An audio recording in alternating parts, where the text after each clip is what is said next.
ಇವತ್ತು ನಾಗಪಂಚಮಿ. ಈ ನಾಗಪಂಚಮಿನ ಭಾರತದಾದ್ಯಂತ ಆಷಾಢ ತಿಂಗಳ ಕೊನೆಯಲ್ಲಿ ಬರೋ ಶುಕ್ಲ ಪಕ್ಷದ ಪಂಚಮಿ ದಿನದಂದು ಆಚರಣೆ ಮಾಡ್ತಾರೆ. ನಾಗಪಂಚಮಿಯ ಆಚರಣೆ ಶುರುವಾಗಿದ್ದು ಹೇಗೆ ಅಂದ್ರೆ, ಮಹಾಭಾರತದಲ್ಲಿ ಬರೋ ಅರ್ಜುನನ ಮೊಮ್ಮಗ ಪರೀಕ್ಷಿತ್ ಕಾಡಿಗೆ ಬೇಟೆಯಾಡೋದಕ್ಕೆ ಹೋಗಿದ್ದಾಗ ಸುಸ್ತಾಗಿ ಸಮೀಕ ಮಹರ್ಷಿಗಳ ಆಶ್ರಮದ ಒಳಗಡೆ ಹೋಗಿ ನೀರ್ ಕೇಳ್ತಾನೆ. ಸಮೀಕ ಮಹರ್ಷಿಗಳು ಧ್ಯಾನ ಮಾಡ್ತಿದ್ದ ಕಾರಣ ಈತನ ಕಡೆ ಗಮನ ಕೊಡಲ್ಲ. ಇದರಿಂದ ಕೋಪಗೊಂಡ ಪರೀಕ್ಷಿತ್ ಒಂದು ಸತ್ತಿರೋ ಹಾವನ್ನ ತಗೊಂಡು ಸಮೀಕ ಮಹರ್ಷಿಗಳ ಕುತ್ತಿಗೆಗೆ ಸುತ್ತಿ ಹೊರಟೋಗ್ತಾನೆ. ನಂತರ ಇದನ್ನೆಲ್ಲ ಕಂಡ ಸಮೀಕ ಮಹರ್ಷಿಗಳ ಮಗ ಶೃಂಗಿ, ನೀನು ಒಂದು ವಾರದ ಒಳಗೆ ತಕ್ಷಕ ಹಾವಿನ ಕಡಿತಕ್ಕೆ ಬಲಿಯಾಗ್ತೀಯ ಅಂತ ಹೇಳಿ ಪರೀಕ್ಷಿತ್ಗೆ ಶಾಪ ನೀಡ್ತಾನೆ. ಈ ಶಾಪದ ಪ್ರಕಾರ ಪರೀಕ್ಷಿತ್ ತಕ್ಷಕ ಹಾವಿನಿಂದ ಸಾವಿಗೀಡಾಗ್ತಾನೆ. ತಕ್ಷಕ ಹಾವು ಯಾಕೆ ಪರೀಕ್ಷಿತನನ್ನ ಕೊಂದಿದ್ದು ಅಂದ್ರೆ, ಪಾಂಡವರು ಇಂದ್ರಪ್ರಸ್ಥ ನಿರ್ಮಾಣ ಮಾಡ್ಬೇಕಾದ್ರೆ ಕಾಂಡವ ವನವನ್ನು ನಾಶ ಮಾಡಿರ್ತಾರೆ. ಇದರಲ್ಲಿ ಲೆಕ್ಕಕ್ಕೆ ಸಿಗದಷ್ಟು ಹಾವುಗಳು ಸತ್ತೋಗಿರ್ತವೆ. ತಕ್ಷಕ ಹಾವಿನ ಸಂಪೂರ್ಣ ಕುಟುಂಬ ಸಾವಿಗೀಡಾಗಿರುತ್ತೆ. ತಕ್ಷಕ ಹಾವು ಒಂದೇ ಇಲ್ಲಿ ಬದುಕುಳಿದಿದ್ದು. ಇದೇ ಕಾರಣಕ್ಕೆ ತಕ್ಷಕ ಹಾವು ಪಾಂಡವರ ಕುಟುಂಬದ ಮೇಲೆ ಸೇಡನ್ನ ಇಟ್ಕೊಂಡಿರುತ್ತೆ. ಮತ್ತೆ ನೀವು ನೋಡೇ ಇರ್ತೀರಾ, ಕರ್ಣ ಮತ್ತೆ ಅರ್ಜುನನ ಮಧ್ಯೆ ಯುದ್ಧ ನಡಿಬೇಕಾದ್ರೆ ಕರ್ಣ ಈ ತಕ್ಷಕ ಹಾವಿನ ಅಸ್ತ್ರವನ್ನು ಪ್ರಯೋಗ ಮಾಡಿದಾಗ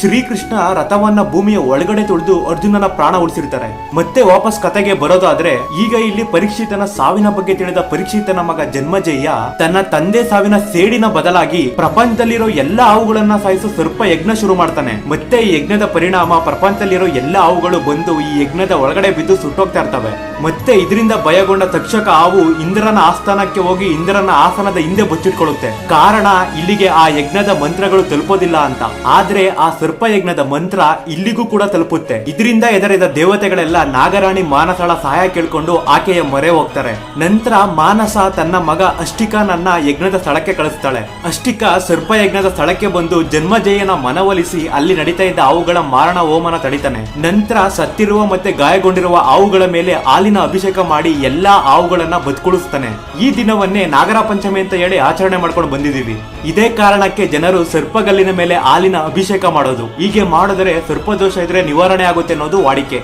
ವಿಡಿಯೋ ಇನ್ಫಾರ್ಮೇಟಿವ್ ಅನ್ಸಿದ್ರೆ ಫಾಲೋ ಮಾಡಿ, ಸಪೋರ್ಟ್ ಮಾಡಿ.